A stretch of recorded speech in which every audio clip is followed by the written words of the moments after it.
Well, this is a very interesting video.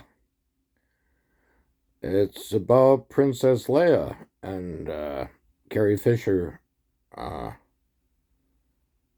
uh, yeah, she passed away at the age of 60. Uh, and Jen, you were only 46. Drugs and alcohol, it's not the way to go. I know Carrie would be landing in about 30 minutes. Right, United Airlines, the medical emergency. And I got a phone call. They said they couldn't wake Carrie up. Now to breaking news about actress Carrie Fisher. She's hospitalized tonight after suffering a serious heart attack. And we thought, she's gonna survive this. Actress Carrie Fisher died on December 27th, 2016, 4 days after losing consciousness on a transatlantic flight. She was the daughter of Hollywood royalty, best known for playing Princess Leia in the Star Wars films.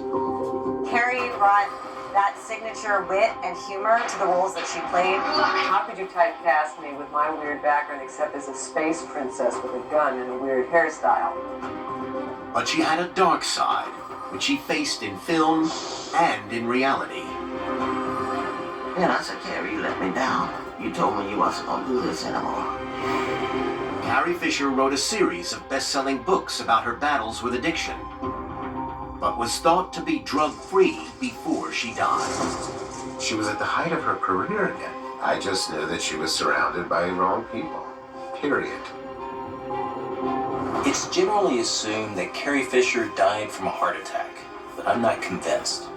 Her medical report states that she died from undetermined factors, which is unusually inconclusive, considering she was in the hospital for 4 days before she passed away. I want to know what really caused Carrie Fisher's death at the relatively young age of 60. God, younger than me.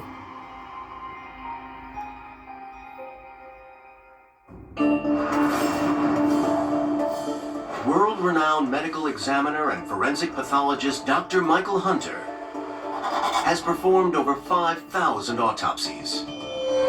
Wow. Collaborating closely with law enforcement and other forensic specialists. His pivotal role in investigating suspicious cases has revealed the truth behind mysterious deaths for over 20 years. This is Carrie Fisher's final medical report. A full autopsy was not conducted, but samples were taken when she arrived at the hospital and 4 days later when she died. I'm going to use the analysis of these samples along with all available medical records to try and discover what caused Carrie Fisher's sudden death. May 2016. Pinewood Studios, Buckinghamshire, England. 7 months before Carrie Fisher's death.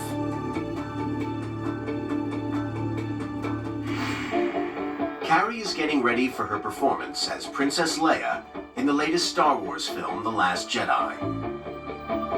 It's been over 40 years since she first played the role, and she's had a turbulent time over this period. She's accompanied by her French bulldog, Gary.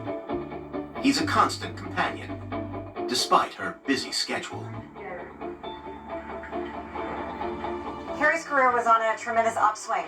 They had just released the new Star Wars movie. They had 2 more in the pipeline. She had just written a new book that detailed her affair with Harrison Ford. So it was really a time when her career was booming.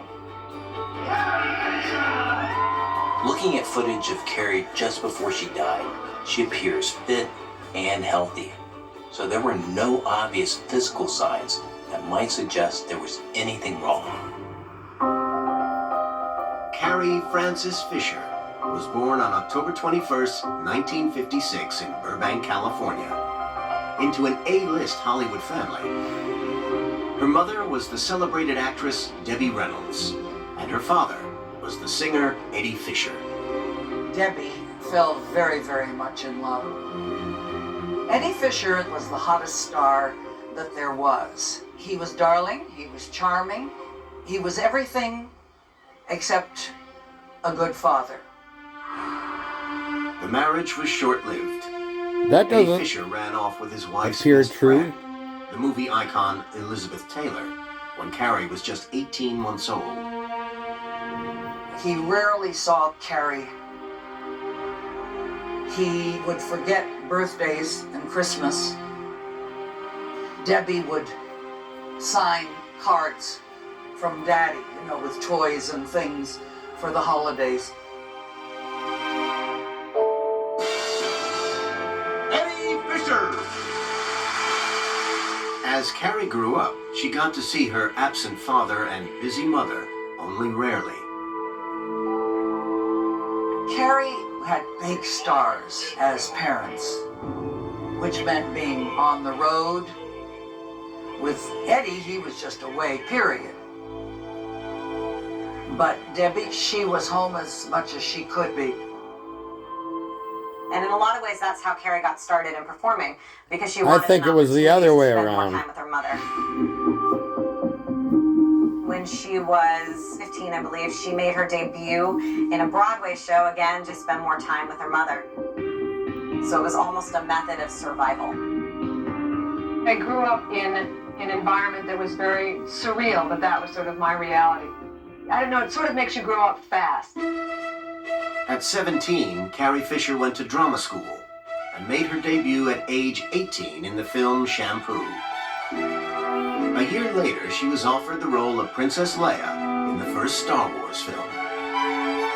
She thought it was the silliest thing she was ever going to do in her life. Little did she realize that she would go down forever as Princess Leia. Here they come. It was not a second childhood for me, it was my first. Here I am shooting guns and swinging across giant caverns. Star Wars was a runaway success, earning $775 million and surpassing Jaws to become the highest-grossing film of all time. It made Carrie Fisher into a new kind of female star. Leia was revolutionary. To have a woman who was deep into the action, to have a woman who could be sarcastic, and a woman who could stand up and fight for herself. As well as Star Wars, Carrie Fisher went on to appear in almost 40 films and wrote more than a dozen best-selling books. In 1983, I didn't even she know married she was singer an author. Paul Simon, but divorced a year later. And in 1992, One she had a daughter, year? Billy, with Hollywood agent Brian Lord. So she just loved her Billy. She did everything to make Billy happy.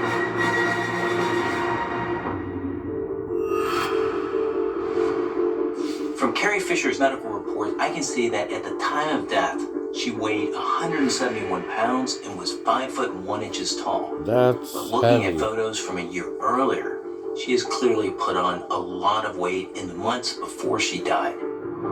Sudden weight loss and gain, known as a yo-yo dieting, can cause serious health problems. So I want to investigate if it played a role in impacting Carrie Fisher's health.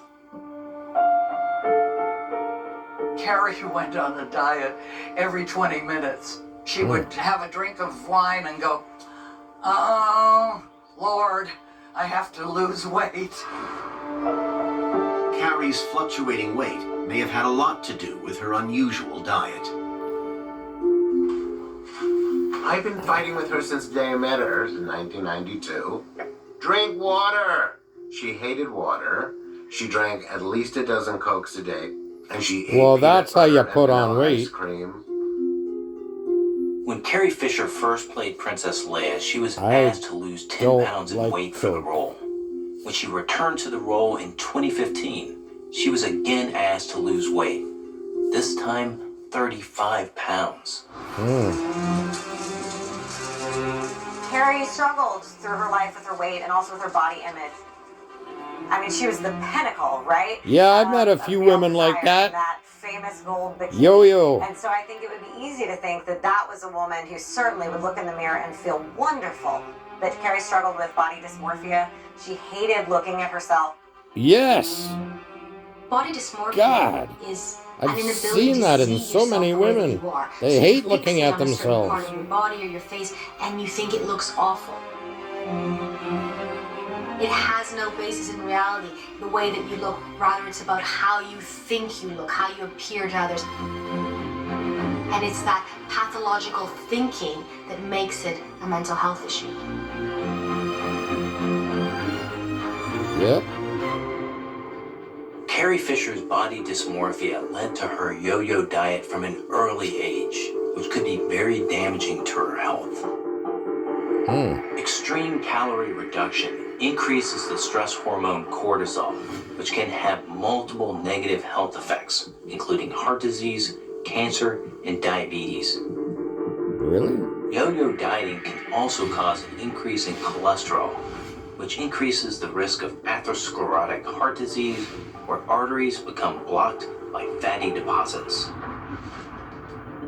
Studies have shown that women who yo-yo diet are 3.5 times more likely to suffer sudden cardiac death than women with stable weights. Wow. As Carrie's autopsy does show signs of atherosclerotic heart disease, I can't rule out a compromised heart, but I'm still not convinced this is the main cause of her death. In the coroner's investigative report, I noticed that Carrie had been prescribed Abilify and Lamictal. These are strong antipsychotic and anticonvulsive drugs normally prescribed to people with mental health problems. So I want to investigate if these drugs or Carrie's mental condition could have any bearing on her death. When she was 14, 15 years old, she was already showing signs of mental problems. Nobody at that time diagnosed it. Nobody understood about that. June 10th, 1980. Psychiatrist Dr. Barry Stone's office, Los Angeles. Following continued worries over Carrie's mental state, she visits Dr. Stone. She's 24, but has been affected by mental illness for many years. Dr. Stone diagnoses that Carrie is a manic depressive, a mental illness now called bipolar disorder.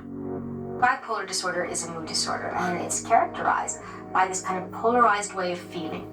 That you either feel on top of the world and full of energy and just almost agitated with it, so to the point that you can't control your thoughts and they fly around and you don't want to sleep, to completely the other way, where you feel very depressed and low and lethargic. So there's never kind of a happy balance. I've seen that. Carrie gave names to her mood swings. She called her manic phase Roy, and her depressive one she called Pam. Perfect example of a Roy moment is when Moulin Rouge opened. We ended up staying and watching it twice straight through, and then going to get a tattoo. Roy needed to get action and go and do and be, and Pam needed to just kind of sit and feel sorry and sob and stay quiet. The drugs Carrie was taking would reduce these mood swings, but their full effectiveness would only become apparent when she stopped taking them. When she wasn't on the proper medication, she would go absolutely wild and crazy because she was wacko if she wasn't on her meds. 1997, Cedars-Sinai Medical Center, Los Angeles. Carrie stopped taking her bipolar medication after a bad reaction. She didn't sleep for 6 days. Prompting a psychotic episode that resulted in her being committed to the psychiatric ward at the hospital. It was pretty bad.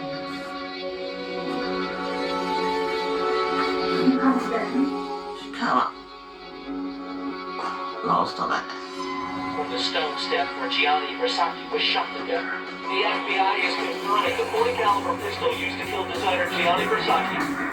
She became convinced that she was a serial killer who was being manhunted. What? Killer is on the loose. They're going to take me. It got so severe that the doctors actually told her brother that she may never really come back to them. FBI hope the murderer won't get far. Yeah, I was up there with her at Cedars. It was sad because she was a different person. You know, it wasn't the Carrie that I knew. Her mind was bad. Carrie recovered, but after decades of battling her bipolar disorder, she decided to try an unorthodox method to overcome her condition once and for all.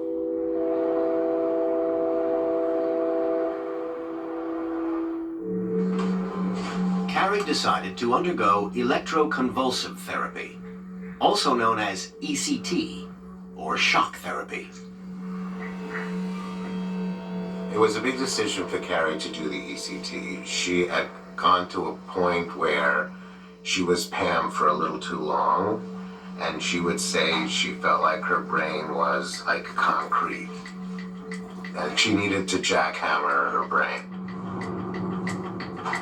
Electroconvulsive therapy changes the pattern of blood flow and alters the metabolism of areas of the brain which may be affected by depression.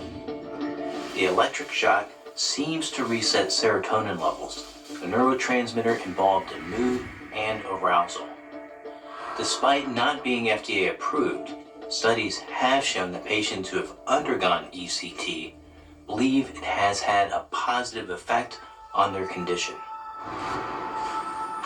She definitely benefited from ECT. It would knock her out for a couple of days. She would just be very kind of sleepy and whatnot. But that was a balancer. I guess that worked when medication wouldn't. I don't think the large number of strong bipolar drugs Carrie was prescribed were responsible for her death, as they are not identified or found at high enough levels in her toxicology analysis. However, people with bipolar disorder are twice as likely to suffer from cardiovascular problems as those without. The reason for this is that bipolar disorder is more often than not related to obsessive and addictive behaviors. The interesting thing about the hyperphase of bipolar disorder is that you have no impulse control. So if you eat obsessively. If you spend obsessively. If you party like, you don't sleep and you take the drugs and alcohol. So there's no kind of self-regulation. For me, it's about various obsessions. I mean, there's drug obsession, self-obsession, man obsession, career obsession, self-obsession, self-obsession, self-obsession.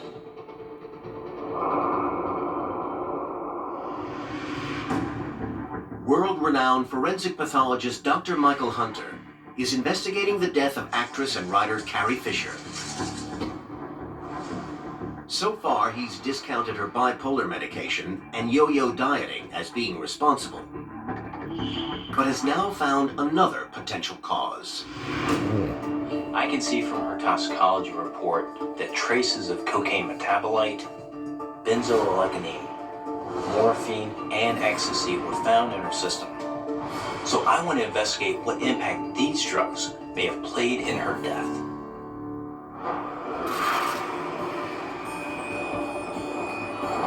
December 11th, 2016, Waterstones Bookstore, London. 16 days before her death.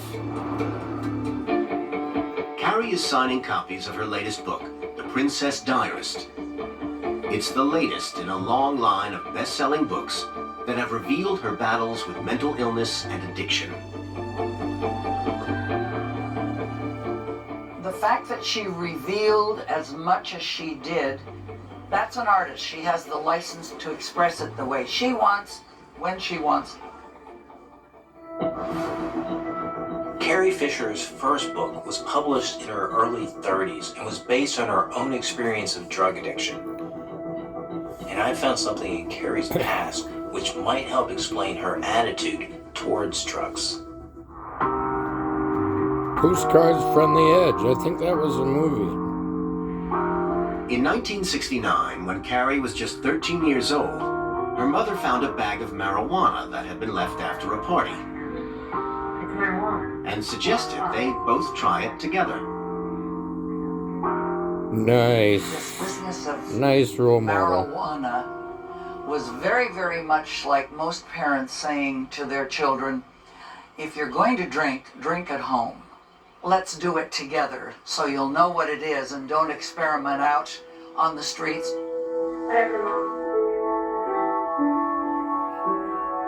Doing pot with your kid? Some That's weeks ridiculous. Later, Carrie remembered the bag of marijuana and found an escape from her unhappy childhood. When you are suffering, I think you find solace where you can. Carrie had a very friendly relationship with drugs, and they were a comfort. Carrie's father, Eddie Fisher, was an alcoholic and a drug user. And Carrie's mother, Debbie, was also known to enjoy a drink. Carrie's father definitely had a large influence on her taking drugs. He was a drug addict. He was addicted to methamphetamines for 37 years. I don't even know what that He would is. take drugs in front of them when they were children. And Carrie actually started referring to him as Puff Daddy because he would smoke 5 joints a day. What she saw was someone that she idolized, and she saw that he was doing drugs. So if my parents are doing it, these are the people I love the most, that love me the most, that care about me the most, then surely it must be okay.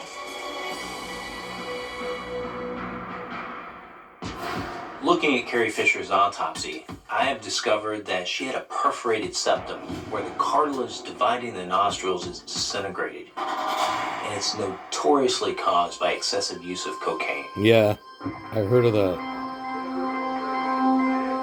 March 1979, Finse, Norway. Carrie is in her dressing room getting ready to shoot the Ice Planet scenes for the next installment in the Star Wars franchise, The Empire Strikes Back.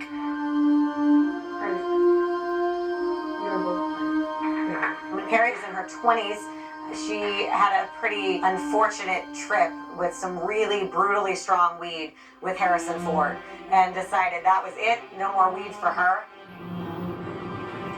I didn't know she had an affair with him. By the time she was 28, she was a self-confessed drug addict, leading to the end of her marriage to singer Paul Simon after just 1 year. Wow. Dangerous goods.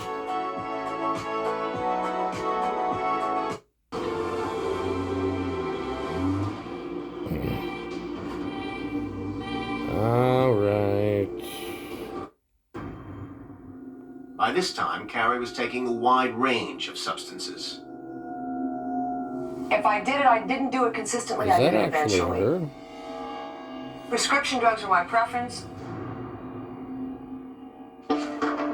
In Carrie's toxicology report, I can also see the presence of a lot of opiate-based drugs, including morphine and methadone. Morphine? Mood-altering drugs are often used by bipolar sufferers to self-treat the condition. Opiate-based drugs attach to the body's many opioid receptors, which are the reward and pleasure systems of the brain. When opioids are taken, this reward system feels an extreme rush because of the increase in dopamine, which is an important neurotransmitter. Dopamine signals the neurons in your body in a way that creates a very high level of pleasure and excitement, often referred to as a high. Yeah, many people are It addicted was to this many euphoric different things. feeling that Carrie Fisher sought to dispel her Food. depression. She said she took opiates That's to been feel my better. problem. Dealing with women who When you're enjoy frantic food. and distressed about why you're behaving a certain way and why are people staring at you, I would presume that any of those opiates help. But for Carrie, her self-medicating was one problem compounding another. Yeah, roller coaster ride. Right, Jen? We took 50 roller coaster rides across Canada. In the spring of 1985, God. Carrie Fisher, at the age of 28, overdoses on prescription painkillers and alcohol and has her stomach Oh. pumped. It prompts her to seek help for the first time. You just Tell yourself Is that that you are what it different. was, Jen?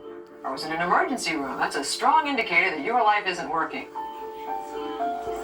Well, then do something about it. She told me, Glory, I'm not doing it no more. I say, Carrie, Bullshit. I am so proud of you. That make me feel so good. The relationship Carrie had with drugs was something that would come and go. And as many addicts experience, they have lows when they're not doing it, and then they go off the wagon. I do start the book out. Maybe I should have given the guy who pumped my stomach my phone number, but what the hell, he'll probably never call me anyway. Carrie was thought to have been clean in the months prior to her death, but her medical report suggests otherwise. From the toxicology results, it's not possible to ascertain exactly how many drugs Carrie took or when she took them. But I can see the presence of benzoylecgonine, which cocaine breaks down into. This suggests that exposure took place within 72 hours before she collapsed. But her presentation on the plane does not suggest the use of a stimulant. Therefore, I'm going to discount cocaine. But the medical report cites a condition called sleep apnea as a potential cause of Carrie Fisher's death. So I want to see if this was actually the case. Sleep apnea is a disorder that occurs when a person's breathing is interrupted during sleep and can be worsened by excessive drug use. It happens when the muscles and soft tissues in the throat relax and collapse sufficiently to cause a blockage of the airway. Yeah, I've seen that. It can also be caused by the brain forgetting to tell the body to breathe. People with untreated sleep apnea stop breathing repeatedly during their sleep, starving the brain and the rest of the body of oxygen. One consequence of sleep apnea is a change in the voice. And I've noticed that Carrie Fisher's voice changed dramatically towards the end of the 1990s. My life is very weird, and I wait for the weird to build up, and then I can get a new show out of it. There certainly was speculation that her voice started to sound different. There were fans who speculated that she had undergone plastic surgery. The change in Carrie's voice could be due to her perforated septum or the effects of cocaine on the vocal cords. I've discovered something else that casts doubt on whether she ever suffered from sleep apnea. It comes from her personal assistant, Abe Gurko, who worked for Carrie for 10 years, but claims she never exhibited any signs of the condition. Sleep apnea. It's like, what is that? I have never seen anything like it. Sleep apnea, nothing. Carrie also never mentioned this condition in any of her revealing books. Given how tremendously open Carrie was about everything in her life, it is reasonable to think that if she knew she had sleep apnea, she probably would have spoken about it. Yeah, she didn't. Given that her long-term PA didn't know about this condition, and the fact that Carrie never mentioned it in all of her books, leads me to discount sleep apnea as being responsible for her death. Right. So far, I've discovered that Carrie Fisher battled with bipolar disorder and had a history of drug addiction. But following her trip to England, she seemed to be in good health. Now, I want to examine exactly what happened on Carrie Fisher's final flight so I can reveal the true cause of her death. Wow. December 23rd, 2016, 9 a.m., Heathrow Airport, London.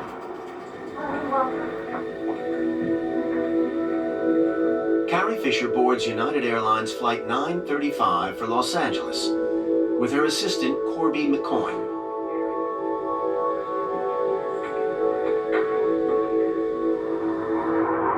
The plane takes off at the scheduled time, and Carrie is soon asleep. She continues to sleep for the entire journey.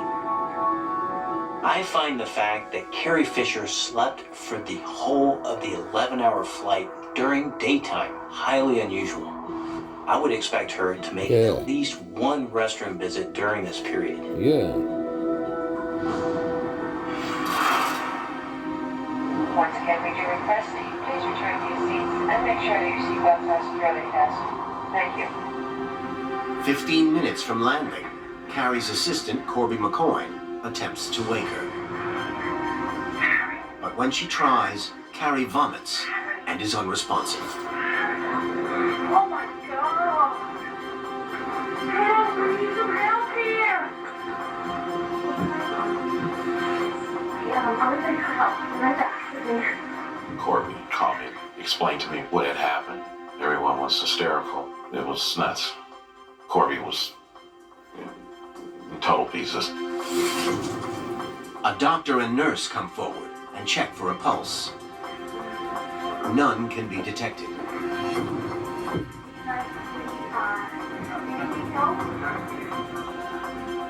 Passengers on the flight say it looked like Carrie had experienced a heart attack or a cardiac arrest. A heart attack occurs when the blood flow to the heart is blocked, whereas a cardiac arrest occurs when the electrical rhythm of the heart is disrupted. One is a circulatory problem, the other is electrical. They begin to administer cardiopulmonary resuscitation, otherwise known as CPR. The medics then use a defibrillator to try and shock Carrie's heart back into action. But the equipment recommends no shock should be given. For the defibrillator to register no shock, it suggests Carrie is in asystole, which is the most serious form of cardiac arrest. It means there is a total cessation of electrical activity in the heart. So the medics must revert to CPR to try and restart it. The captain radios ahead to the airport and requests an urgent landing slot. Yeah, 935 Heavy. I need the nature of the medical emergency. We have an unresponsive passenger. They're working on it right now. We should hopefully be on the deck by that time. 12:20 p.m. local time. United Airlines Flight 935 touches down at LAX.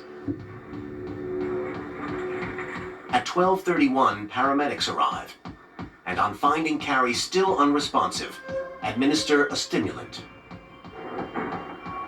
I can see from her medical records that Carrie was injected with epinephrine, which is a type of adrenaline to kickstart the heart. At 12:42, the paramedics succeed in restarting Carrie's heart, and she's rushed to the hospital. At the same time, her personal chef is driving to meet her at the airport. About the time I got halfway to the airport, I got a phone call, and they said they couldn't wake Carrie up. She was being rushed to UCLA Medical. December 23rd, 2016, 1:17 p.m., UCLA Medical Center, 4 days before Carrie Fisher's death. After being admitted into the intensive care unit, Carrie is put on life support.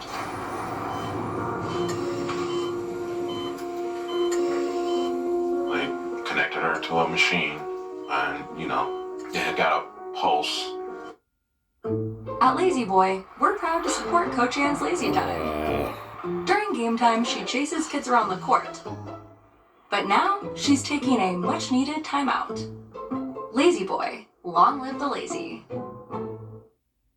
I was here for 6 months. Being just in the NICU room makes you exhausted. But when you step in the family room, that environment here gives you a feeling that it's like a home. Now get totally natural looking results. Just for Men Mustache and Beard, now with keratin. Put your best face forward.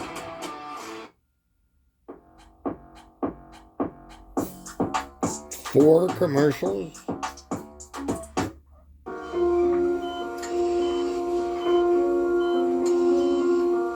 I held her hand, and it just didn't feel like this was, that this was it. Stayed there that night. As Carrie battles for her life, Her mother, Debbie Reynolds, and her daughter, Billy, arrive. Debbie attempts to raise everyone's spirits. Later on that night, Debbie had a little talk with everyone. She just wanted everyone to be happy and no crying. We have a lot of stuff ahead. We want to make this a great occasion and celebrate our life. Anyone that was crying or that was weak, they were ordered to leave. Wow. Christmas Day 2016, 2 days before Carrie Fisher dies. After 2 days on life support, Carrie's vital signs begin to improve, and there's hope she may actually recover. After a couple of days, they were gonna slowly take her off the machine. She's such a strong person, she would always come back on any type of situation. And we thought, you know, she's gonna survive this. December 27th, 2016, UCLA Medical Center, the day of Carrie's death. Despite the earlier positive signs, after 4 days, Carrie finally loses her battle. Didn't think it was over, but, you know, reality sunk in. That was it. At 8:55 a.m., Carrie Fisher dies, with her daughter Billy at her side. She was a force all her own. Actress and writer Carrie Fisher, who rose to fame as Princess Leia in one of the biggest blockbuster series. I know where I was at Christmas 2016. I was at your parents' cabin in Sylvan Lake, Jen. Yeah, 2016. And things were good until 2 years later when you went. What the heck? And Billy at her side, I saw your daughter crying after you died. How sad. Of all time, Star Wars, has died at age 60. That's too young. I heard that Carrie had died. It shocked me. It threw me for a loop. I was so shocked. It was the worst experience of my life.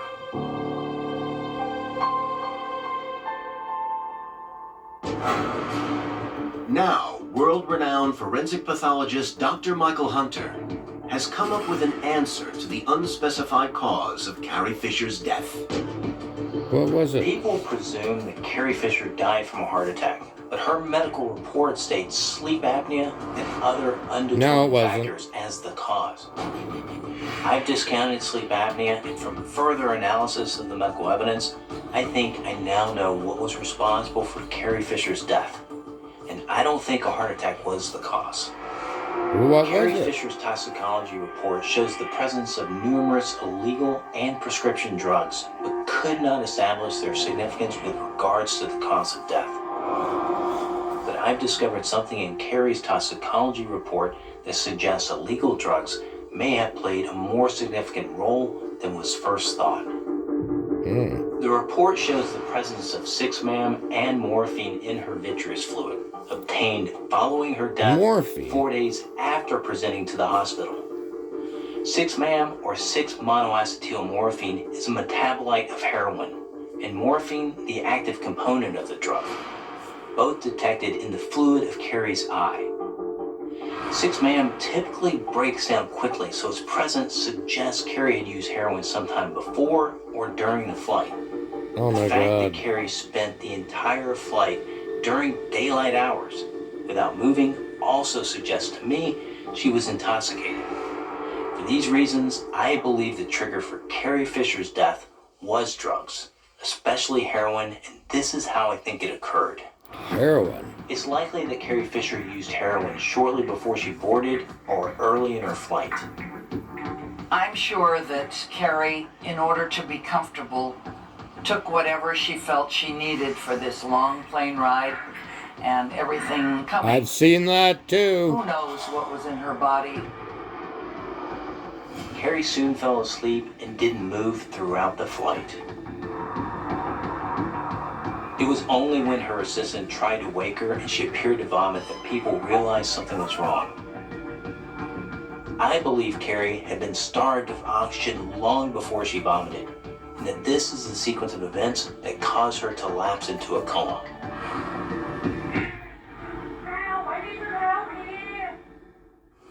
As Carrie slept, the heroin and other opiates she had taken sedated her and suppressed her breathing. Wow. When her assistant attempted to wake her, she vomited, leading to the aspiration of gastric material within the airways.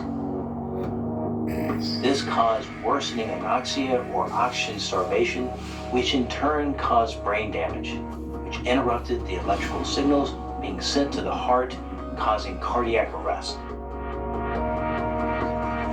By the time the paramedics arrived, how did he figure all that showed out? no signs of consciousness. They administered a stimulant and CPR and restarted her heart. But the long period of time when her brain received no oxygen would prove to be fatal. Wow. The brain damage, coupled with an already weakened heart, caused another cardiac arrest after 4 days in the hospital. I believe it was damage to Carrie's brain that ultimately led to her death, and not a heart attack as was reported. The medical examiner says that drugs were a contributory factor, but I believe they played a more important role than had previously been thought. Ultimately, Carrie's health was damaged by the many years of self-medicating with drugs to treat her bipolar disorder. So it could also be argued that this condition was the indirect cause of Carrie Fisher's death. Carrie Fisher did so much to help destigmatize mental illness. She made people feel like they weren't alone. And I think that's one of the greatest pieces of her legacy. Carrie Fisher arranged to have her ashes placed in an urn shaped like a giant Prozac pill. It was a final act of defiance towards the condition that had dominated her life. She's leaving behind the world in a better place. When you see how many different kind of people would come up to her and thank her for what she's done, you know, her job was done here. Carrie was one of a kind. I've never met no one like her. And as long as I've been in this world, never anybody could be her friend. She would love you just like she's known you for years. That's the way she is. 24 hours after Carrie's death, her mother, Debbie Reynolds, passed away after suffering a stroke. Holy crap. Many believed she had died of a broken heart. It's like she pulled the plug emotionally and said, I'm going to meet my daughter.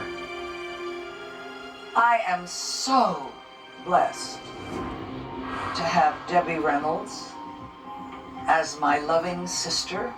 So blessed to have known Carrie, my Princess Leia. And aren't we all blessed to have her on film so that we can visit again and again and again. So it's very hard for me to be sort of, I don't even know those words for those things where you're sort of moderate. There's a word that you wouldn't hear. Oh, she's moderate. I either do it to death or not at all. Oh shit.